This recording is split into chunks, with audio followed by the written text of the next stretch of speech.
On figuring out what type of safety would be necessary. So they have been talking with folks, working on talking with some medical, working on guidance. But obviously, we wanted to solicit feedback from people who do this about what would you be thinking, how do you do it in a way that reduces, that makes the risk small. Because at the end of the day, if you're doing things that are safe and the risk is small, you have a right to apply your craft. And so we want to get to yes. We want to be judicious and methodical and be safe about it, but I think that we have an opportunity to do it. Can we just go around, introduce, and maybe just say a few things? I'll kick it off, pass it over to the mayor, and then we just engage in a discussion about what we're going to do. Go ahead. Rob Pino, Health Officer for the county. You guys have done a great job. I want to thank you for all your hard work. You look at Orange County, no, both of you, you look at Orange County's, how they've weathered this. I don't think anyone would have predicted what has happened. I mean, it's just been really good. But you guys at the health department have done great, so thank you. Yeah, well, we're not expecting it, but yeah, it has gone very well. So it has been gratifying to see that your plan is measured, has different steps, and you also have the ability to consume the data and see how it's reported. It is, we had some concerns at the beginning before everyone developed any plans, because part of this pandemic is what we're trying to explain to people. It's not this worse or better or anything, it's the speed at which it transmitted. And we have to avoid overwhelming the healthcare system, which has not happened, fortunately for us. So we are extremely happy to see a plan that have different steps. We have engaged in conversations with many of the members of the task force and the industry. They will tell you that they are willing to take extraordinary steps to reduce that transmission that you're talking about. Great. Yes, sir. Good afternoon. Mike Vanderbilt, Mosaic Hair Studio. I'm one of the task force members. I do appreciate you taking the time with your family and we want to come out here and listen to a discussion from the industry. A couple of points I'd like to make. We are all trained, licensed to train. State of Florida certifies us to training. I think if you just look around this salon, and these are all protocol steps that are normal on a regular daily basis for licensed stylists. So I know that during the grand opening, we'll all be taking measured steps, calculated steps to reopen. In fact, I've created a video for our staff. If you'd like to see it, I'd be more than happy to share it with you. It's really about hand washing. We've purchased a sink in front of our salon. We're asking all clients before they enter to come in. We're doing social distancing scheduling, which I believe all salons are currently doing now. So that means no double booking. So one client at a time, no one in between while someone's color is processing. We've removed any items that can be touched. We're asking no one to touch the products. We've removed the candy jars. We've upgraded the sanitation practices, our tools implementation, the cleaning of the stations. I really feel that between the guidance that we've received from Dr. Rawls and between the mask, hand washing, really focusing on being brilliant at the basics, I think our industry is definitely ready to open up. Great. Thank you. Hi, first welcome to our salon. Sure. My husband and I own the It's salon. very clean. I mean, it's as much cleaner than being in most people's homes. So you do a good job. So welcome to our salon. We've been here for 2 years, and we take a lot of pride in our salon and our staff and in our clients. We've taken every measure, even before this happened, to ensure that everyone's safe. But after the fact, just to piggyback off of what he said, we have hand sanitizer by the dozens in here. We have a manufacturer here in Orlando that supplies it to us, so it's always readily available. We've even gone a step further to order disposable capes, so it's never touching again. We have a mask in the front just in case someone doesn't bring one in. We've supplied masks to all of our stylists. Our biggest thing is we don't want to just keep ourselves safe. I don't want to just keep the staff safe and their families. We love our clients. Those are like an extended portion of our family, so we want to keep them safe.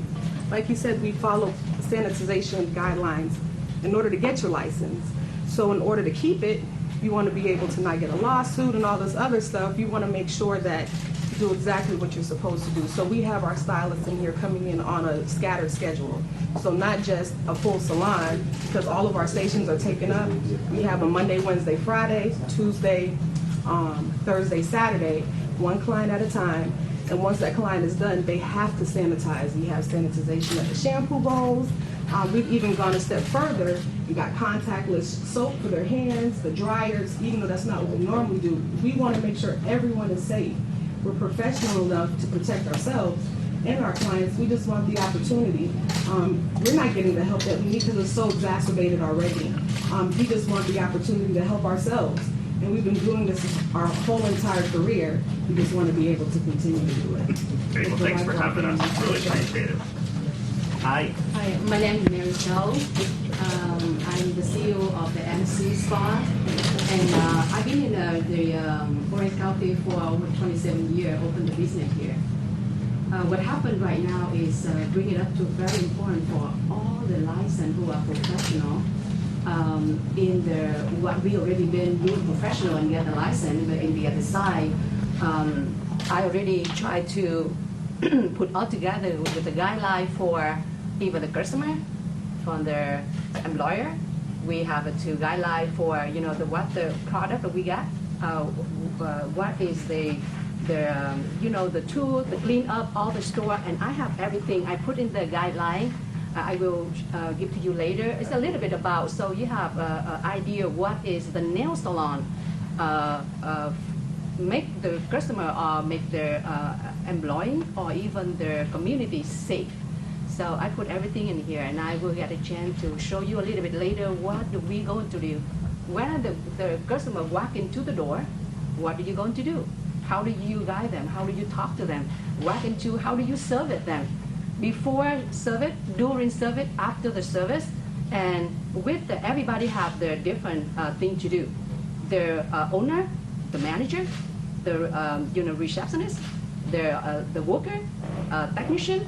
For all, everybody have to be a team and well trained before we open. So as soon as if you let all the open, so we have at least for a couple of days retrain and make sure that everybody know exactly what they do and follow what the instructor or the CBD or the doctor or from the state. So Great. Well, thank you so much. I look forward to reviewing that. Yes, sir. Thanks Welcome. for having me. Yeah. My name is Jay Henry. I own a barbershop here in downtown Orlando. I'm a native of Orlando. Thank you, Mayor, for giving me the opportunity to be on the Economic Task Force along with my other friends. The doctors are here. And I think that we all are somewhat speaking the same language and having the same kind of concerns. I would first like to start off with the fact that I've been in the business for over 36 long years.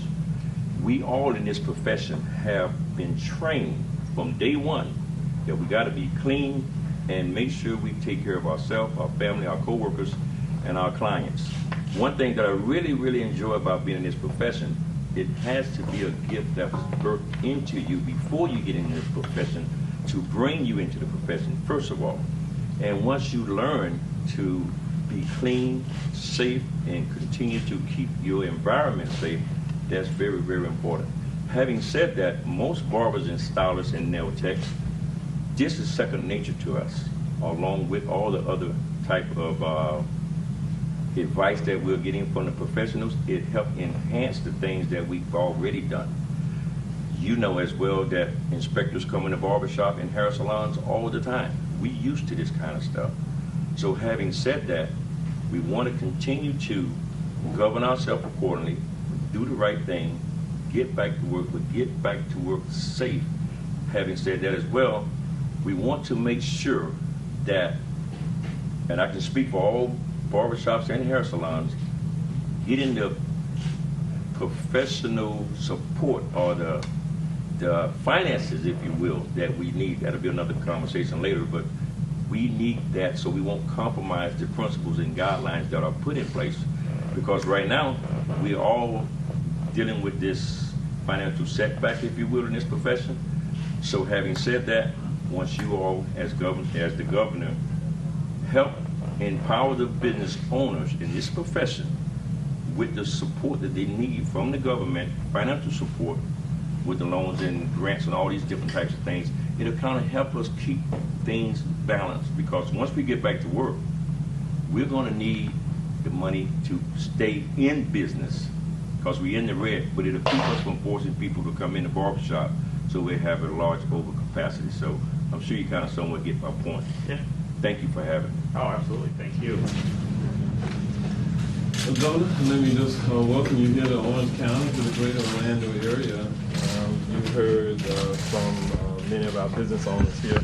I've known Nadine for quite a number of years, and John Henry, we went to high school together, although I was a couple of years ahead of John Henry, but I know Which them school? to be Jones High School here in Orlando. Jones High School, the Tigers.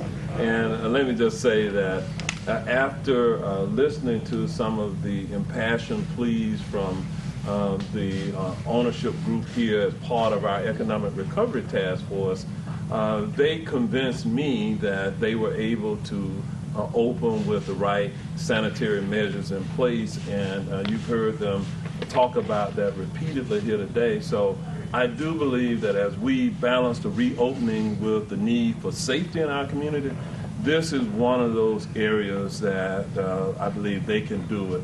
I have no concern about whether they can do it safely or not. And so I know that's important to you, is that as we reopen Florida, the businesses have to have a number of safety measures in place. And so they have shared with me a number of things that would allow them to do it. So thank you for coming. Thank you for hearing us out. Here within the region, we have tried to take a regional approach as we reopen. So I'm one of the few elected countywide mayors in Florida, but I have reached out to the county chairs in the surrounding counties, and we were pretty much in agreement about how we move forward with the reopening. And the Economic Recovery Task Force that we have in place has a regional outlook, and they consistently have said that they believe that this is the right balance here as we move forward. I'm guided by the physicians that you see here. Dr. Pino is the state health officer here at Orange County, a phenomenal individual. He has just been wonderful to work with as we have dealt with the pandemic. And Dr. Rawls, I've worked with, he is a senior official with Orlando Health, and you're very familiar with them. He's formerly the Director of Public Safety for the county itself, and he understands the county government as well. And so with that, they are my principal advisors, and everything that they've said to me is that they felt like there's a way for this to be able to move forward and to do so safely. So again, thank you for being here. So you, as we look at this, I mean, you know, when we approached our task force for the next steps for Florida, my instructions was to them is, as we look at the economy, this idea of essential versus non-essential is what had been done by, I don't know if that's public health over the years. So that was kind of the framework we were looking in. And as we were going down that road, it became clear to me that that was simply inadequate, because if this is your business, it sure as heck is essential to you. And if you have a job in one of these industries that some government official says is non-essential, I'm pretty sure you think that's essential too. So what we said is, I'm not going to sit there and say this is important and that's not. What we want to do is, if you have something like these personal services, what's the risk level, and is there a way we can lower the risk level? And if you make things that are low risk, people have a right to ply their trade and make a living. And that's the approach we've taken. Now, they have gotten into this on my task force, had started to do. We weren't quite ready when we did the original announcement, but this is something that we're interested in. So can you just talk about, from a medical perspective, are there things that they can do to make this, someone coming in and getting their hair done, to be low risk? Sure, thanks, Governor. Absolutely. I think this is a good example of a well-regulated industry. These are professionals that are used to really high sanitary practice expectations. I think there's great physical space opportunities here. As you can see, a place like this, you have 6 feet between each chair pretty much automatically. And you also have a lot of awareness about client movement. They know how to schedule. They know what type of adjustments to make there. There are going to be some things that I think are certainly going to be different, like masking.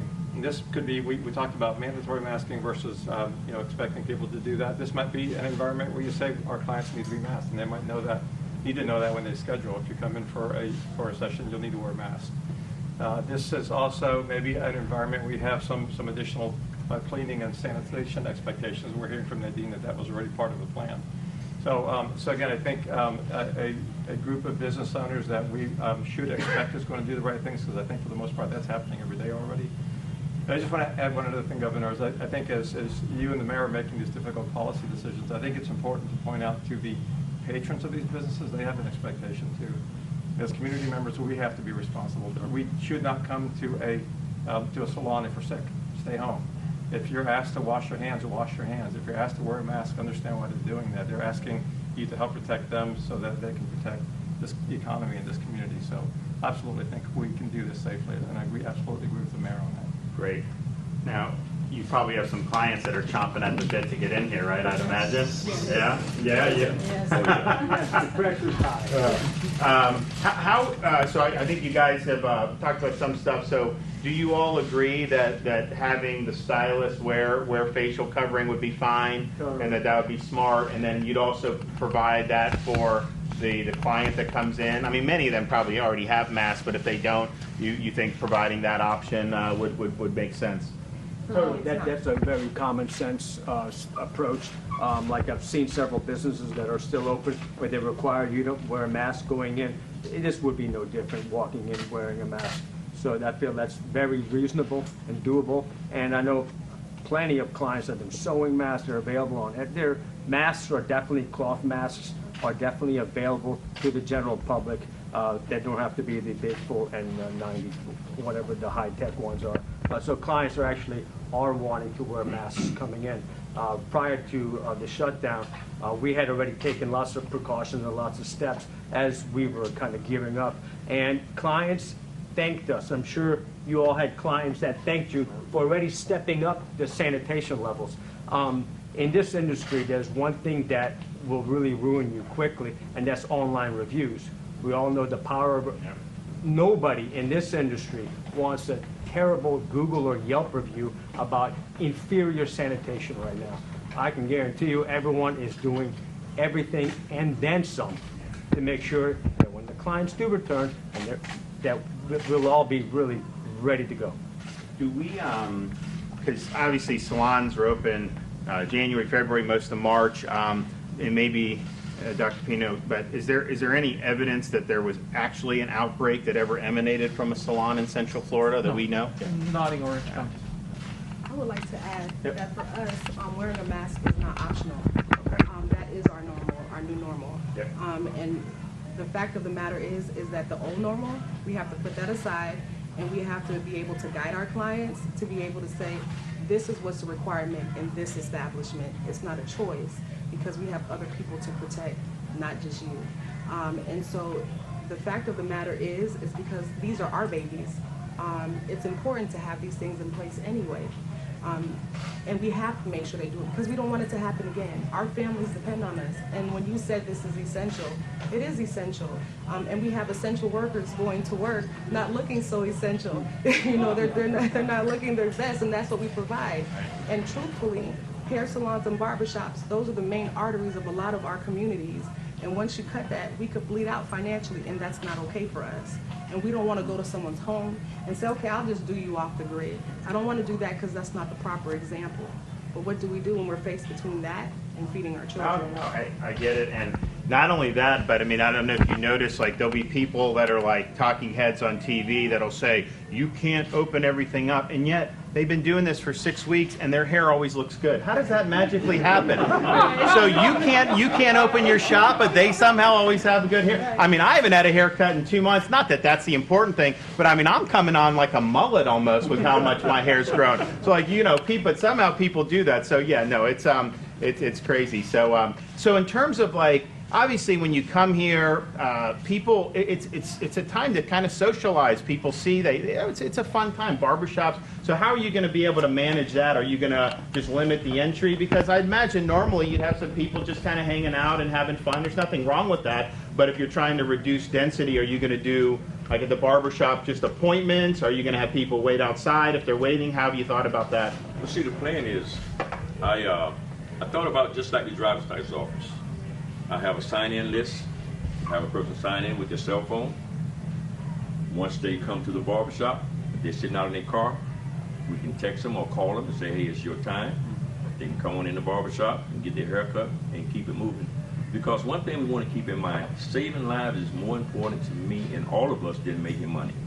Of course, we need to make money, but we got to be able to live and be healthy in order to make the money. Sure. To continue to take care of ourselves and our families and one another. Having said that, all of us collectively know as hairstylists, most of the people, the clientele that come into the barbershops and hair salons, they basically already know the standards of that particular salon, of that particular barbershop. That's one of the major reasons why they go to that barbershop. Like in my barbershop, and I'm getting a plug right now, I don't allow profanity in my barbershop. Please cover your underwear when you walk through the door. These different types of things that we in this profession have always had in place long before the coronavirus came into effect. That's what kept us in business, those little small things that meant so much to other people. So we thrive on continuing to do the things that we've always done along with the new changes that are taking place. So it's normal and natural for us as stylists and barbers. Can we have everyone speak up? We're having a hard time, but back on here. To address your concern, Governor, about kind of congregating an entourage, which every salon, regardless of community, has, we've all asked our clients, please, one person at a time, leave your entourage at home. We're doing exactly like J. Henry's Barbershop. Now, we work mainly off of appointments, so it might be a recommendation that salons that tend to be more on the walk-in side maybe use an appointment system so people don't congregate at the front. And we've asked clients, when you do arrive for your appointment, please stay in your car, call us, and when we're ready for you, we will call you, and then you can come on in. So we're really client or crowd management is what we're doing through our scheduling book. The way she's doing it by having different shifts and whatnot limits the number of people that come in at any one time, and by scheduling and using appointment systems, we can definitely do that. One of the things we've noticed, I think the data has been overwhelming really from the beginning of this, is different age groups are at different risk from this. So if you look in Florida, I think we're between 80 and 85% of the deaths have been 65 and up. And even as you get into 75 and up, the rate goes higher.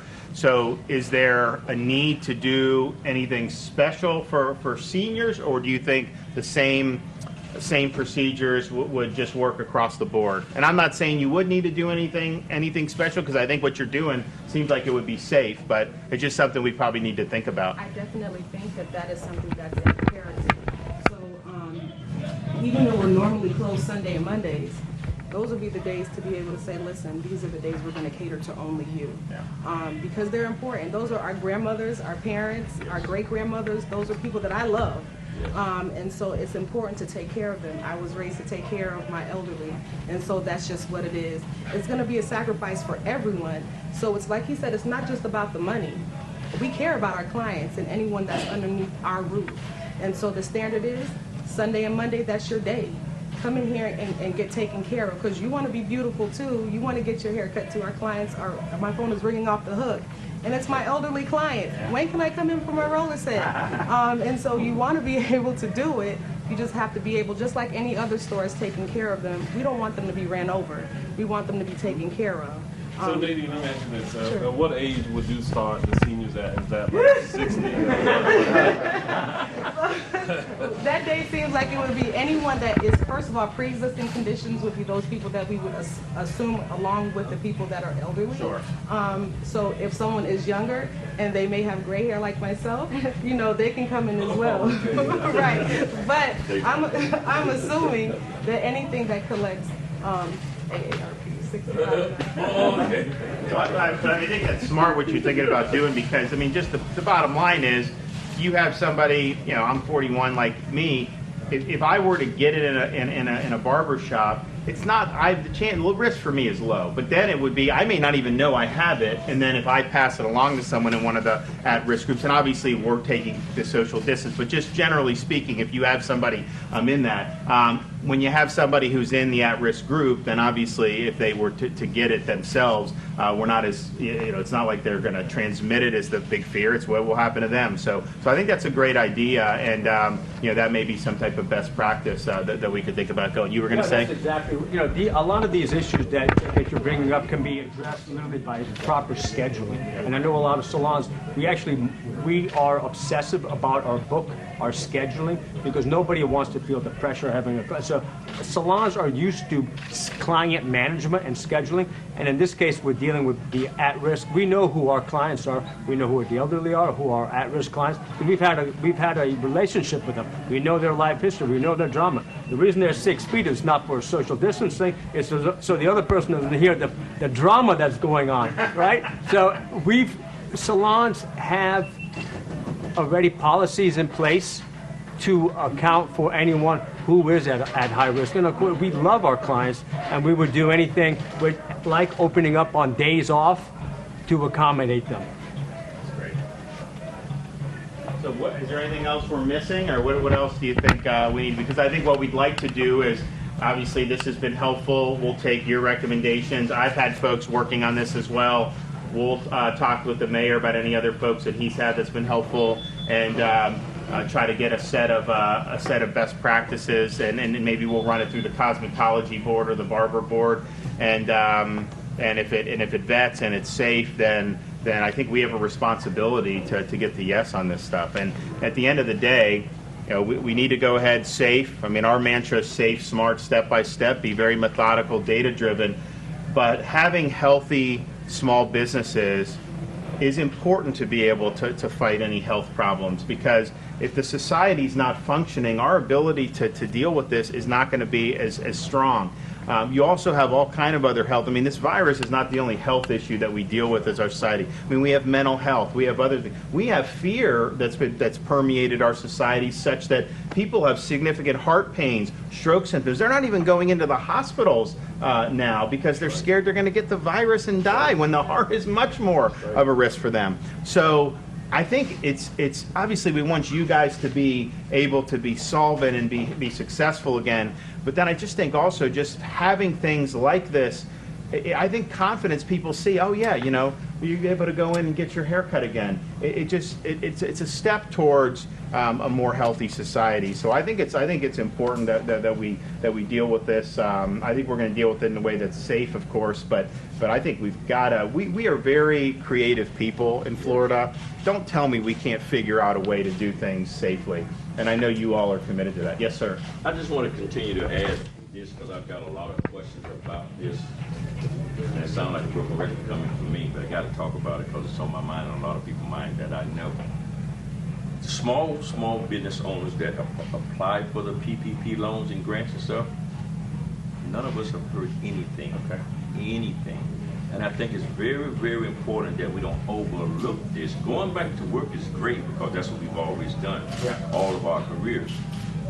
But trying to hold things together, how, when, where, who to talk to about getting connected to the small business owners that do not know how much longer that their business will hold on, even if we start working today.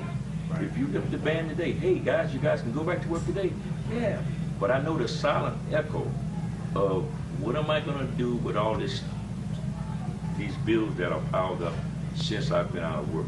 So I want to continue to press on that because I know it's for a good cause and a great purpose for all of us, that we need to get connected to these loans and these funds that are available, that the people in this profession, and not only in my profession, all over the country and in this state as well, that you're the governor of. You've got to get connected to these loans and these grants so we can kind of empower these businesses to stay alive. Having said that, us business owners, if we know that we've gotten connected to some funds that are on the way, it's easy to stay connected to one client at a time, one appointment at a time, because I got something to hold me together until this curve flattens a lot more and we can keep clients out of the barbershop or out of the hair salons trying to make you the money applied back. for PPP? Yes, I did. Okay, so PPP, I think you guys, but it's a federal program. So I've been working. So Senator Rubio was really instrumental of it. I've been working with him on it. I think the goal of it was you're basically stopping the economy, at least portions of the economy. And so what are you going to do? And so the idea is to provide a loan, but it's a forgivable loan, particularly for small business, which you saw a lot of the bigger companies were getting the money. That's what we talked So they ran out of money. Some of the big companies are giving it back. They replenished it. There's still been some issues with it. But what I think I may do is maybe have him do something for Floridians, like try to put out some more information. Maybe we'll do an event to do it because what we did at the state level was we knew PPP was coming.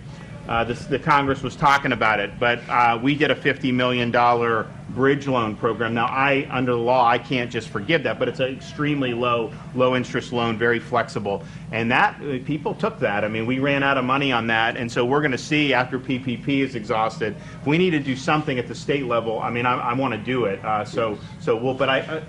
You need the PPP. You're the exact person that this was supposed to be for. And so we're gonna work with the federal government. I mean, I fortunately am able. I know all the folks in the administration, Secretary Mnuchin, and all these folks. They want to get it right. This was not an easy thing to put together just overnight, because you go back February, no one thought that we were going to be doing this when you got towards the end of March. So it got done, and so we are where we are in it. But yeah, I think the small businesses are really the ones that need it. I mean, the good thing is you don't even need as much money. I mean, the big companies, they're taking out tens of millions of dollars. Just a small amount of money will go huge. It'll help a business stay solvent, help the employees, and all that stuff. So I think it's really important. So I'm gonna work with. I've talked with Rubio a lot, and this is how passionate is. So we need to make sure everyone's got the information, and there's definitely some administrative issues with it, because it's such a big amount of money, but I think we got to get there. And then once we figure out, okay, who definitely qualifies or doesn't, or the money run out, then at the state level, we can then look at some of ours. Now, we don't have the ability to charge us on the credit card like the federal government, so we'd have to prioritize. But I do think it's important as we get the economic base back. The small businesses are the engine. I mean, we've had the big companies have been running the whole time, most of them. I mean, a lot of the healthcare companies, obviously, health insurance, utilities, all this stuff, they're all considered essential. Defense, the space stuff on the Space Coast, all of it. And that's important, and there's a lot of good jobs there. But if you look, most of the jobs are connected to smaller businesses. And so we've absolutely got to keep them going. Thank you. And Governor, I wanted to share something that we're doing here within Orange County. As we have listened to some of the small businesses that have been given the green light to reopen, and if you make the decision that the hair salons, et cetera, will reopen, we wanted to make certain that we have the ability to provide them with all of the different sanitary pieces that they need to be able to reopen. So we are the recipients here within Orange County of about $243 million in CARES Act funds to do a number of things. Great. But one of the things that we have done is Orange County has purchased about 1 million masks and then about 200,000 pieces of hand sanitizer that we will hope to receive shipment this week coming up. And we will, for those businesses who have not been able to access the supply chain for those types of pieces of protective equipment, we're going to provide that to them so that they can open in a safe manner. So I just wanted you to understand that we're trying to look at this holistically to get our small businesses back up and running to the extent we can. And I stay on the good side of Dr. Pino and the Department of Health as well. Yeah, no, I think it's great that you guys are getting those funds. I know we have a handful of counties in Florida that qualified. The way they did the criteria, only one city in Florida qualifies, Jacksonville, because you had to be over a certain amount. So you have Dade County, Broward, Orange, some of our bigger counties, which I think will be helpful. And then we have some CARES Act money too, which can be used, and we're looking at ways you can use it for some of the economic assistance to businesses. So we may be able to, there may be some room to do some of that stuff. Because we have not seen hospitals overrun or any of that, we're just, in point of fact, not going to have to use that money for as much help as I think people initially thought. We set up I mean, we had field hospitals ready in all kinds of places. Miami Beach Convention Center, the Army Corps called me, like, hey, do you need anything? I'm like, I don't think so, but what do you do? He's like, well, I'll build you a field hospital. I'm like, all right, let's go to Miami. So they built it there. No one's using it. I mean, it's like Miami, I think, had 45% of its ICU beds were not being used. So in terms of that flattened curve, don't let the hospitals overwhelmed, I think we're in a pretty good spot there. So some of this stuff really can be used. Okay, the virus has dislocated a lot of parts of the economy. Let's figure out if there's ways that we can get it back. But I think at the end of the day, it's not a matter of if, it's just a matter of when with the salons. We just want to be very judicious. We always want to consult with medical folks and want to make sure that safety's first. But as I was thinking about it, no one's going to care more about safety than the people that own these places. I mean, it's just you have to do it. It's very important for you. It's in your interest to do it. And I'm confident that that a lot of you guys are going to do the right thing. So we're going to get there. We'll take your recommendations. We'll take what we did today, and I'll have some of my task force folks work on it. But we've got to get there. So you have my commitment to work to get there. Appreciate it. Sounds great. Yeah. Very good. Very I good. get We're it. gonna set up the podium and then get the press conference. Okay, good.